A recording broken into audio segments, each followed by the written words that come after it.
ਮੰਤਰੀ ਸਾਹਿਬ ਨੂੰ ਅਸੀਂ ਅਨਮੋਲ ਗਗਨ ਜੀ ਨੂੰ ਮਿਲੇ ਵੀ ਸਾਡੇ ਨਾਲ ਵਧੀਕੀ ਹੋਈ ਹੈ ਤੇ ਜਦੋਂ ਅਸੀਂ ਉਹਨਾਂ ਨਾਲ ਗੱਲ ਕਰਦੇ ਹਾਂ ਕਹਿੰਦੇ ਆਈਐਸ ਅਫਸਰ ਸਾਡਾ ਫੋਨ ਨਹੀਂ ਚੱਕਦਾ। ਜੇਕਰ ਕੈਬਨਿਟ ਮਿਨਿਸਟਰ ਦਾ ਇਹ ਹਾਲ ਹੈ ਆਮ ਐਮਐਲਏ ਦਾ ਹਾਲ ਕੀ ਹੋਊਗਾ।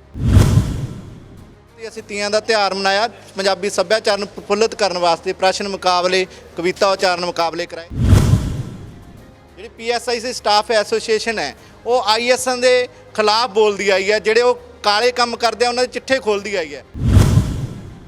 ਦਾ ਪ੍ਰੂਫ ਹੈ ਵੀ ਪਿਛਲੇ 2 ਸਾਲ ਮਹੀਨਿਆਂ ਤੋਂ 3 ਅਜਿਹੇ ਬੱਚੇ ਇੱਥੇ ਨੌਕਰੀ ਤੇ ਇਹਨਾਂ ਨੇ ਲਵਾਏ ਨੇ ਜਿਨ੍ਹਾਂ ਦੀ ਤਨਖਾਹ 70 80 ਹਜ਼ਾਰ ਰੁਪਇਆ ਵਿਦਆਊਟ ਪ੍ਰੋਸੈਸਿੰਗ ਦੀ।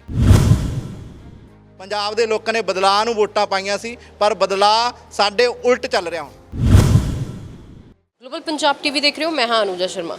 ਪੀਐਸਆਈਸੀ ਸਟਾਫ ਐਸੋਸੀਏਸ਼ਨ ਦੇ ਵੱਲੋਂ ਜਿਹੜਾ ਆ ਅੱਜ ਇੱਕ ਪ੍ਰੈਸ ਕਾਨਫਰੰਸ ਕੀਤੀ ਗਈ ਜਿਸ ਵਿੱਚ ਜਿਹੜੀ ਸਰਕਾਰ ਦੀਆਂ ਨੀਤੀਆਂ ਨੇ ਉਹਦੇ ਉੱਤੇ ਸਵਾਲ ਚੱਕੇ ਗਏ ਨੇ ਤੇ ਕਿਹਾ ਗਿਆ ਹੈ ਕਿ ਜਿਸ ਤਰੀਕੇ ਨਾਲ ਚੀਜ਼ਾਂ ਹੋ ਰਹੀਆਂ ਨੇ, ਟਰਾਂਸਫਰਾਂ ਕੀਤੀਆਂ ਜਾ ਰਹੀਆਂ ਨੇ, ਬਦਲੀਆਂ ਕੀਤੀਆਂ ਜਾ ਰਹੀਆਂ ਨੇ, ਉੱਤੇ ਬਹੁਤ ਵੱਡੇ ਸਵਾਲ ਉੱਠਦੇ ਨੇ। ਉਹਨਾਂ ਦੇ ਨਾਲ ਹੀ ਗੱਲਬਾਤ ਕਰਦੇ ਆ, ਕੀ ਮਸਲਾ ਆ ਉਹ ਜਾਣਨ ਦੀ ਕੋਸ਼ਿਸ਼ ਕਰਦੇ ਹਾਂ। ਸਰ, ਕੀ ਮਸਲਾ ਆ ਪੂਰਾ ਬਦਲੀਆਂ ਦੇ ਉੱਤੇ ਜਿਹੜਾ ਹੈ ਤੁਸੀਂ ਸਵਾਲ ਚੁੱਕਿਆ ਹੈ, ਪੂਰਾ ਮਸਲਾ ਕੀ ਹੋਇਆ? ਮਸਲਾ ਮੈਮ 28 ਤਰੀਕ ਨੂੰ ਅਸੀਂ ਵਿਦ ਅਪਰੂਵਲ ਮਾਨਯੋਗ ਐਮਡੀ ਸਾਹਿਬ ਦੀ ਵੀ ਉਹਨਾਂ ਨੇ ਅਪਰੂਵਲ ਦਿੱਤੀ ਵੀ 28 ਤਰੀਕ ਨੂੰ ਤੁਸੀਂ ਤੀਆਂ ਦਾ ਤਿਉਹਾਰ 2 ਵਜੇ ਤੋਂ 5 ਵਜੇ ਤੱਕ ਮਨਾ ਸਕਦੇ ਹੋ।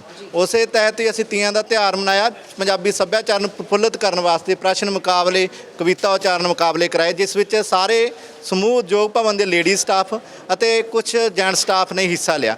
ਉਸ ਤੋਂ ਬਾਅਦ ਸਾਨੂੰ ਆਫਿਸ 'ਚ ਬੁਲਾਇਆ ਗਿਆ ਵੀ ਤੁਸੀਂ ਦਫ਼ਤਰੀ ਕੰਮ ਵਿੱਚ ਵਿਘਨ ਪਾਈ ਹੈ ਅਤੇ ਧਮਕੀਆਂ ਦਿੱਤੀਆਂ ਗਈਆਂ ਵੀ ਤੁਹਾਡੀਆਂ ਕਿਉਂ ਨਾ ਬਾਲੀਆਂ ਕਰ ਦਿੱਤੀਆਂ ਜਾਣ।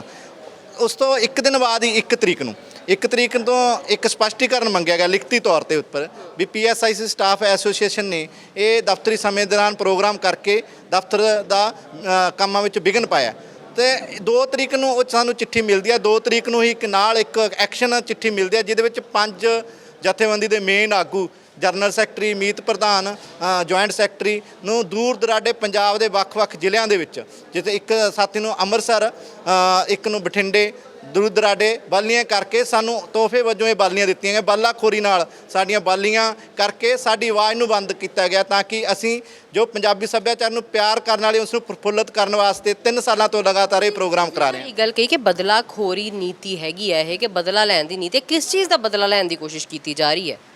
ਪੰਜਾਬੀ ਸੱਭਿਆਚਾਰ ਨੂੰ ਖਤਮ ਕਰਨ ਦੀ ਇਹ ਨੀਤੀ ਹੈ ਅਤੇ ਕਿਉਂਕਿ ਪਿਛਲੇ ਲੰਮੇ ਸਮੇਂ ਤੋਂ ਜਿਹੜੀ ਪੀਐਸਆਈਸੀ ਸਟਾਫ ਐਸੋਸੀਏਸ਼ਨ ਹੈ ਉਹ ਆਈਐਸ ਦੇ ਖਿਲਾਫ ਬੋਲਦੀ ਆਈ ਹੈ, ਜਿਹੜੇ ਉਹ ਕਾਲੇ ਕੰਮ ਕਰਦੇ ਆ ਉਹਨਾਂ ਦੇ ਚਿੱਠੇ ਖੋਲ੍ਹਦੀ ਆਈ ਹੈ। ਇਸ ਕਰਕੇ ਉਹਨਾਂ ਨੂੰ ਇਹ ਦੁੱਖ ਵੀ ਸੀ ਵੀ ਇਹ ਜੇਕਰ ਇਹਨਾਂ ਆਗੂਆਂ ਨੂੰ ਇੱਥੋਂ ਨਿਖੇੜ ਦਿੱਤਾ ਜਾਵੇ ਤਾਂ ਅਸੀਂ ਆਪਣੀ ਮਨਮਰਜ਼ੀ ਨਾਲ ਆਊਟਸੋਰਸਿੰਗ ਤੇ ਵੱਡੇ ਅਹੁਦਿਆਂ ਤੇ ਆਪਣੇ ਬੱਚਿਆਂ ਨੂੰ, ਆਪਣੇ ਰਿਸ਼ਤੇਦਾਰਾਂ ਦੇ ਬੱਚਿਆਂ ਨੂੰ ਇੱਥੇ ਸੈੱਟ ਕਰ ਸਕੇ ਜਿਹਦਾ ਪ੍ਰੂਫ ਹੈ ਵੀ ਪਿਛਲੇ 2 ਸਾਲ ਮਹੀਨਿਆਂ ਤੋਂ 3 ਅਜਿਹੇ ਬੱਚੇ ਇੱਥੇ ਨੌਕਰੀ ਤੇ ਇਹਨਾਂ ਨੇ ਲਵਾਏ ਨੇ ਜਿਨ੍ਹਾਂ ਦੀ ਤਨਖਾਹ 70 80 ਹਜ਼ਾਰ ਰੁਪਇਆ ਵਿਦਆਊਟ ਪ੍ਰੋਸੈਸਿੰਗ ਦੀ, ਕੋਈ ਐਡਵਰਟਾਈਜ਼ਮੈਂਟ ਨਹੀਂ ਉਹਨਾਂ ਦੀ। ਅੱਛਾ, ਜੇਕਰ ਅਸੀਂ ਇਹਨਾਂ ਸਾਰੀ ਚੀਜ਼ਾਂ ਦੀ ਗੱਲ ਕਰਦੇ ਹਾਂ, ਕਿਉਂਕਿ ਤੁਸੀਂ ਇਸ ਤੋਂ ਪਹਿਲਾਂ ਤੁਸੀਂ ਆਪਣੇ ਪੇਪਰ ਵੀ ਦਿਖਾਏ ਜਿੱਤੇ ਸਾਈਨ ਸੀਗੇ, ਸਭ ਕੁਝ ਸੀਗਾ ਕਿ ਤੁਹਾਨੂੰ ਪਰਮਿਸ਼ਨਾਂ ਦਿੱਤੀਆਂ ਗਈਆਂ ਸੀਗੀਆਂ ਕਿ ਤੁਸੀਂ ਇਹ ਤਿਉਹਾਰ ਮਨਾ ਸਕਦੇ ਹੋ, ਤੁਹਾਨੂੰ ਸਮਾਂ ਸਭ ਕੁਝ ਦਿੱਤਾ ਗਿਆ ਸੀਗਾ। ਲੇਕਿਨ ਜਿਸ ਵਕਤ ਤੁਸੀਂ ਅੰਦਰ ਜਾਂਦੇ ਹੋ, ਜਦ ਤੁਸੀਂ ਇਹ ਗੱਲ ਕਰਦੇ ਹੋ ਜਾ ਕੇ ਆਪਣੇ ਸੀਨੀਅਰ ਆਫੀਸਰਸ ਦੇ ਨਾਲ ਕਿ ਤੁਸੀਂ ਤਾਂ ਸਾਨੂੰ ਪਰਮਿਸ਼ਨ ਦਿੱਤੀ ਸੀ, ਉਹਨਾਂ ਦੇ ਵੱਲੋਂ ਕੀ ਰਿਪਲਾਈ ਆਉਂਦਾ ਇਹਦੇ ਉੱਤੇ? ਉਹਨਾਂ ਨੇ ਕੁਝ ਸਾਡੀ ਗੱਲ ਵੀ ਨਹੀਂ ਸੁਣੀ। ਜਿਹੜੇ Dalip Kumar ji IAS principal secretary ਨੇ, ਉਹਨਾਂ ਨੇ ਇਹ ਕਿਹਾ ਵੀ ਤੁਸੀਂ ਅੱਜ ਮੇਰੇ ਕੋਲ ਸਮਾਂ ਨਹੀਂ, ਫੇਰ ਮਿਲਾਂਗੇ। ਉਸ ਤੋਂ ਬਾਅਦ ਸਾਡਾ ਲੇਡੀਜ਼ ਸਟਾਫ ਬੇਨਤੀ ਕਰਨ ਗਿਆ ਵੀ ਤੀਆਂ ਦਾ ਤਿਉਹਾਰ ਲੇਡੀਜ਼ ਹੈ, ਇਹ ਜੈਂਟਸ ਅੱਗੇ ਲੱਗੇ ਹੈ ਜਿਸ ਕਰਕੇ ਪ੍ਰੋਗਰਾਮ ਹੋਇਆ। ਇਹਨਾਂ ਨਾਲ ਐਡੀ ਵੱਡੀ ਬੇਨਿਯਮੀ ਨਾ ਕਰਿਆ ਜਾਵੇ, ਇਹਨਾਂ ਦੇ ਪਰਿਵਾਰਾਂ ਨੂੰ ਨਾ ਜਾੜਿਆ ਜਾਵੇ ਵੀ 200 ਕਿਲੋਮੀਟਰ ਇਹਨਾਂ ਦੀਆਂ ਬਾਲੀਆਂ ਕਰ ਦਿੱਤੀਆਂ ਜਾਣ। ਪਰ ਉਹਨਾਂ ਨੂੰ ਵੀ ਆਪਣੇ ਦਫ਼ਤਰ ਦੇ ਵਿੱਚੋਂ ਭਜਾ ਦਿੱਤਾ ਗਿਆ।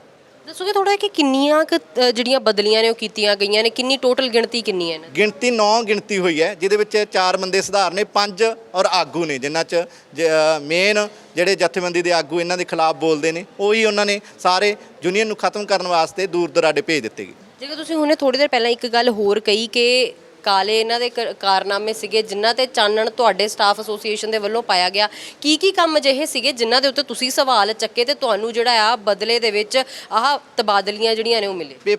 ਅਖਬਾਰਾਂ ਦੇ ਵਿੱਚ ਪਿਛਲੇ ਦਿਨੀ ਇਹਨਾਂ ਨੇ ਹਰ ਆਈਐਸ ਦੇ ਜੋ ਘਰੇ 4-4 ਕਲਾਸ 4 ਨੂੰ ਰੱਖਿਆ ਗਿਆ, ਜਿਨ੍ਹਾਂ ਨੂੰ ਬੰਧੂਆ ਮਜ਼ਦੂਰ ਬਣਾ ਕੇ ਰੱਖਿਆ ਗਿਆ। ਆਊਟਸੋਰਸਿੰਗ ਤੇ ਰੱਖ ਲੈਂਦੇ ਨੇ, ਤਨਖਾਹਾਂ ਉਹ ਨਿੱਜੀ ਕਾਰਪੋਰੇਸ਼ਨ ਦੇ ਵਿੱਚੋਂ ਲੈ ਰਹੇ ਨੇ, ਪਰ ਕੰਮ ਉਹਨਾਂ ਦੇ ਘਰੇ ਕਰ ਰਹੇ ਨੇ। ਇਹ ਚਿੱਠੀ ਵਿੱਚ ਸਾਫ਼ ਲਿਖਿਆ ਗਿਆ, ਜਿਹੜਾ ਵਰਕੇ ਵੀ ਆਊਟਸੋਰਸਿੰਗ ਦੇ ਰੱਖ ਕੇ ਉਹਨਾਂ ਨਾਲ ਇੱਕ ਬੰਧੂਆ ਮਜ਼ਦੂਰ ਬਣਾਏ ਹੋਏ ਨੇ, ਉਹਨਾਂ ਦੇ ਖਿਲਾਫ ਅਸੀਂ ਇਹ ਆਵਾਜ਼ ਬੁਲੰਦ ਕਰੀ ਸੀ। ਪਰ ਇਹ ਸਾਨੂੰ ਬਦਲ ਕੇ ਇਹ ਆਵਾਜ਼ ਬੁਲੰਦ ਕਰਨ ਨੂੰ ਰੋਕ ਨਹੀਂ ਸਕਦੇ, ਕਿਉਂਕਿ ਪੰਜਾਬ ਦੇ ਲੋਕ, ਪੰਜਾਬ ਦੇ ਜੋ ਜੁਝਾਰੂ ਸਾਥੀ ਨੇ, ਉਹਨਾਂ ਨੂੰ ਇਕੱਠੇ ਕਰਕੇ 17 ਤਰੀਕ ਨੂੰ ਇੱਕ ਵੱਡਾ ਇਕੱਠ ਕਰਕੇ ਇਹਨਾਂ ਦਾ ਜੋ ਬੇਨਿਯਮੀਆਂ ਸਾਡੇ ਖਿਲਾਫ ਕਰੀਆਂ ਨੇ, ਇਹਨਾਂ ਦੇ ਖਿਲਾਫ ਪੰਜਾਬ ਦੇ ਮੁੱਖ ਮੰਤਰੀ ਭਗਵੰਤ ਮਾਨ ਜੀ ਨੂੰ ਦੱਸਾਂਗੇ ਵੀ ਤੁਹਾਡੀ ਜਿਹੜੀ ਅਫਸਰਸ਼ਾਹੀ ਹੈ ਉਹ ਬੇਲਗਾਮ ਹੋ ਚੁੱਕੀ ਹੈ, ਉਹਨੂੰ ਨੱਥ ਪਾਈ ਜਾਵੇ। ਜੇਕਰ ਮੈਂ ਇਹਦੀ ਗੱਲ ਕਰਾਂ, ਆਊਟਸੋਰਸਿੰਗ ਤੇ ਰੱਖ ਕੇ ਘਰਾਂ ਦੇ ਵਿੱਚ ਲਗਾਇਆ ਹੋਇਆ, ਜੇਕਰ ਕਿਸੇ ਮੰਤਰੀ ਤੱਕ ਪਹੁੰਚ ਕੀਤੀ, ਉਹਨਾਂ ਨੂੰ ਦੱਸਣ ਦੀ ਕੋਸ਼ਿਸ਼ ਕੀਤੀ, ਕਿਉਂਕਿ ਮੈਂ ਗੱਲ ਕਰਾਂ ਇਹ ਵੀ ਇੱਕ ਵੱਡੇ ਅਖਬਾਰ ਦੀ ਕਟਿੰਗ ਹੈਗੀ ਹੈ। ਇਹ ਪੰਜਾਬੀ ਟ੍ਰਿਬਿਊਨ ਦੀ ਖਬਰ ਹੈ। ਅਸੀਂ ਚਿੱਠੀਆਂ ਦੇ ਤੌਰ ਤੇ, ਕਿਉਂਕਿ ਮੰਤਰੀ ਸਾਹਿਬ ਨੂੰ ਅਸੀਂ ਅਨਮੋਲ ਗਗਨ ਜੀ ਨੂੰ ਮਿਲੇ ਵੀ ਸਾਡੇ ਨਾਲ ਵਧੀਕੀ ਹੋਈ ਹੈ, ਤੇ ਜਦੋਂ ਅਸੀਂ ਉਹਨਾਂ ਨਾਲ ਗੱਲ ਕਰਦੇ ਹਾਂ ਕਹਿੰਦੇ ਆਈਐਸ ਅਫਸਰ ਸਾਡਾ ਫੋਨ ਨਹੀਂ ਚੱਕਦਾ। ਵੀ ਜੇਕਰ ਕੈਬਨਿਟ ਮਿਨਿਸਟਰ ਦਾ ਇਹ ਹਾਲ ਹੈ, ਆਮ ਐਮਐਲਏ ਦਾ ਹਾਲ ਕੀ ਹੋਊਗਾ?